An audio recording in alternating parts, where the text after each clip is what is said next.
Hello, this is Mesh from Downtime Distractions with a first look review of Ares Omega. So just before we get started with this, we define our first look reviews a little differently than a full review by three caveats. They are: the game time we've put into the title is under 8 hours, the game has not been completed, finished or beaten, and finally there's more room to gain skills and knowledge across the single or multiple facets of the title. So with that out of the way, let's jump in and have a look what this game is all about. So here we go. So this game is developed by Celion Games. It's coming out on the 11th of March. And the release price is going to be 10% discount of $8.99 US. So it's going to be $9.99 when that discount is finished. So it's a top-down rogue-lite shooter where you are this soldier here who looks curiously like Robocop, and you'll need to fight off the rebellion of robots that have uprisen on Mars. So I've fully maxed this out, so I'll just show you the weapons which we have access to when you're max level. So we have handguns, submachine guns, shotguns. So they've all got different traits. Some of them have more power, some of them fire quicker, but generally, obviously, the lower down they are, the more powerful they are. We have assault rifles, machine guns, and special weapons. These are interesting. So we have sniper rifles, miniguns, flamethrowers, grenade launchers, rocket launchers, lasers, and plasma guns. I'll go into this a bit more later, but these are so weak, they're almost pointless, which is really unfortunate because they add a lot of variety to the game. And we have a skill tree as well. So pretty much everything on this skill tree is a passive ability, which is not ideal to say the least. Probably the best one is this cybernetic legs, which obviously makes you run faster.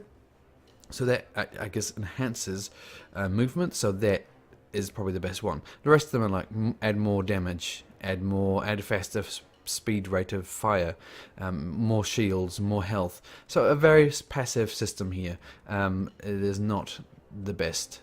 But it is something which might add longevity to a title, but it could have been so much better. Alrighty, so here we go.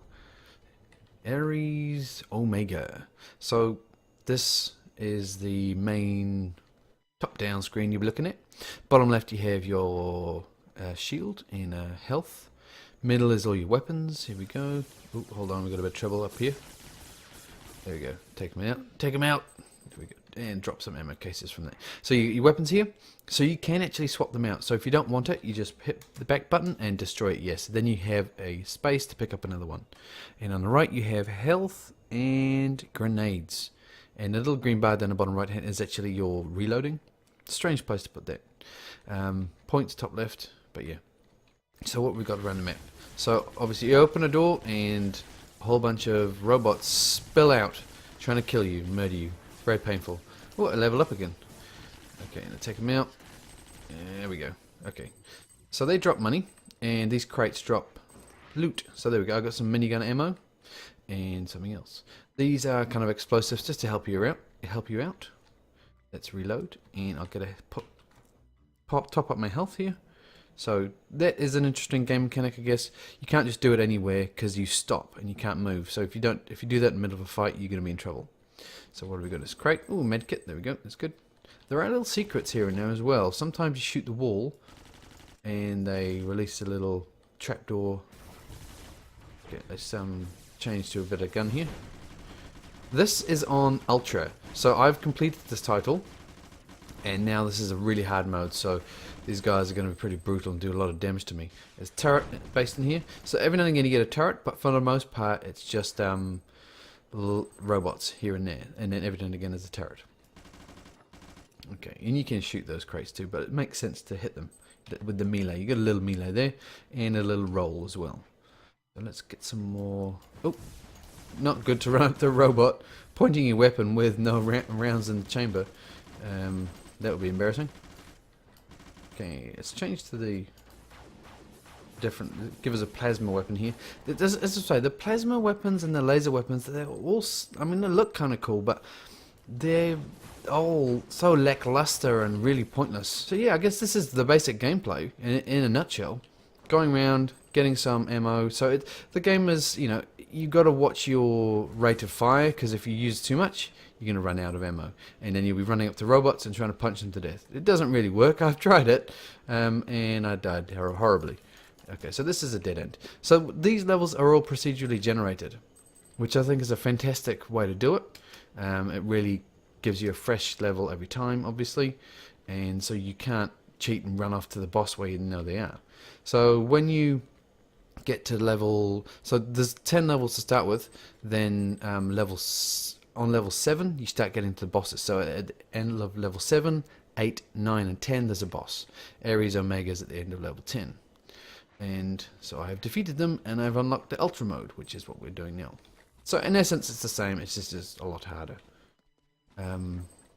So yeah, you know, running around trying to conserve ammunition, destroying robots, throwing grenades at them. Yeah, take that grenade. Picking up different weapons.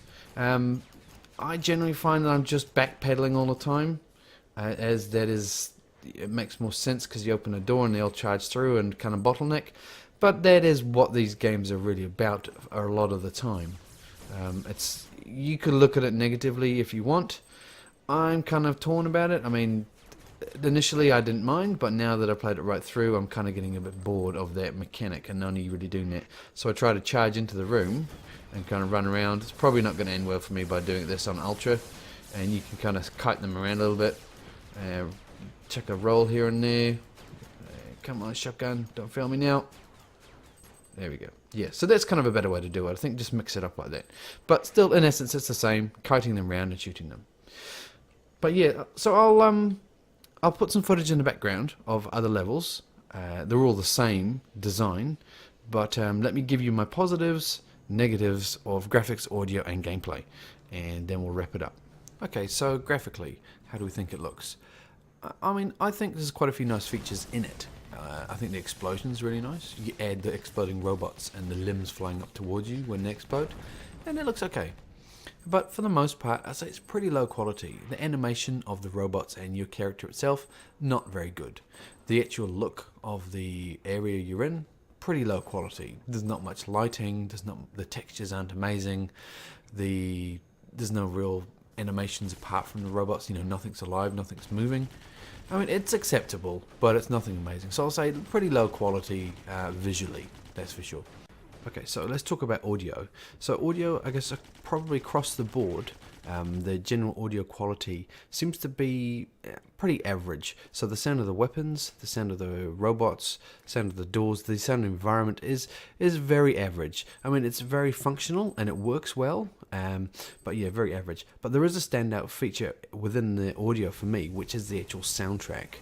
While still that soundtrack, the audio quality is still very average, the bitrate doesn't seem to be very high in it. The actual sound of the tracks, how well written they are is really good. Very impressive with that. They really add the kind of dire situation you're in.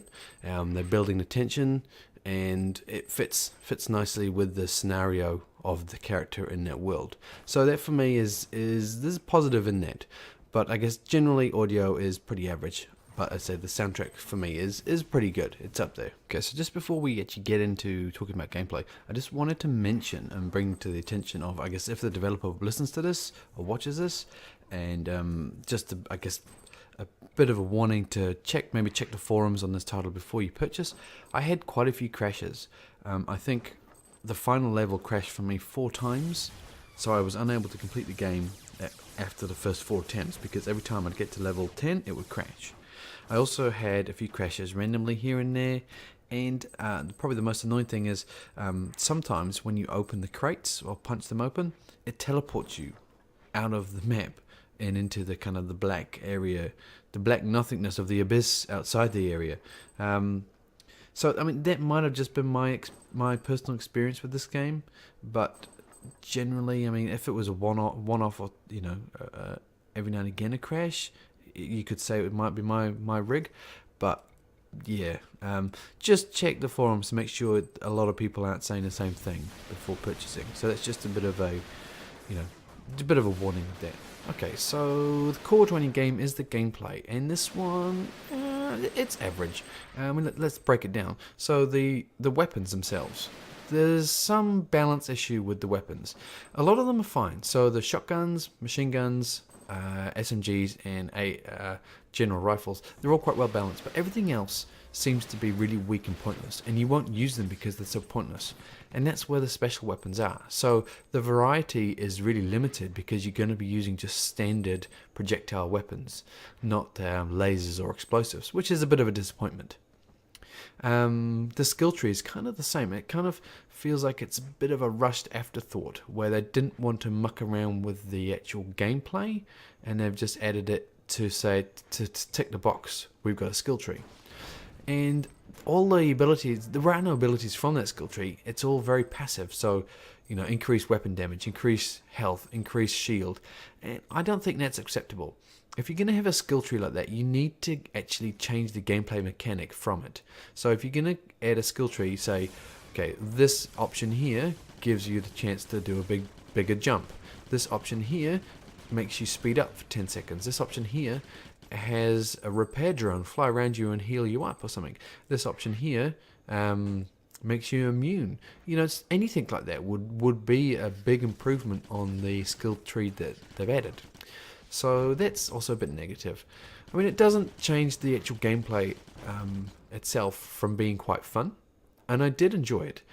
The first few run-throughs I did, I was enjoying it. It was really fun. As time kind of wore on though, it kind of became a bit monotonous with how the gameplay goes. I think they can mix that up, but that is in essence, I guess, my experiences with top-down roguelike shooters anyway. You generally kind of get a bit bored of how it goes, but there's other things in the game to kind of break it up. Where this one there isn't. I mean, there's only the one way you're really killing things is they're kind of bottlenecking the robots. They don't try to trap you. There's nothing else in there. The story doesn't really anything happens with it. There's a couple of pages to start with, then there's nothing else. I mean, you don't really need anything else if the gameplay was really solid, but it's average. So in summary, what do we think? I mean, do we think this is worth picking up? I mean, it is a nominal price, so it's not going to break the bank. But in saying that, it is fairly mediocre as well. So I'd kind of suggest that if you've not got into top-down roguelite shooters before, there are other ones which are a better example of the genre, which you could find quite easily. I guess one off the top of mind would probably be Zombie Shooter. Very similar gameplay, but it's more of an open world, where obviously this title is really boxed in, and the corridors, it's only corridors. If you're really into roguelite shooters and you want another one to continue in your quest for the most roguelike shooters top down in your Steam inventory, this one might be right. I did have fun with it. The gameplay is fun. I really like the procedural generated levels. Different one every time, so it's a bit of a mystery trying to figure out which way to go. And some of the weapons did feel quite good, and there is definitely some enjoyment and satisfaction when you're destroying a whole bunch of robots with the explosions. As I said, the explosions are really good. So yeah, I'll say that. So if you're not into these types before, there are better examples of this genre. If you're into them, you could take a look at this one. It's just a mediocre version of it, right? It's not going to blow your mind, that's for sure. So I'll leave it there. Please give me some feedback on the game and the video, and subscribe would help us out, and like if you liked it, and obviously dislike if you disliked it. And I'll see you next video.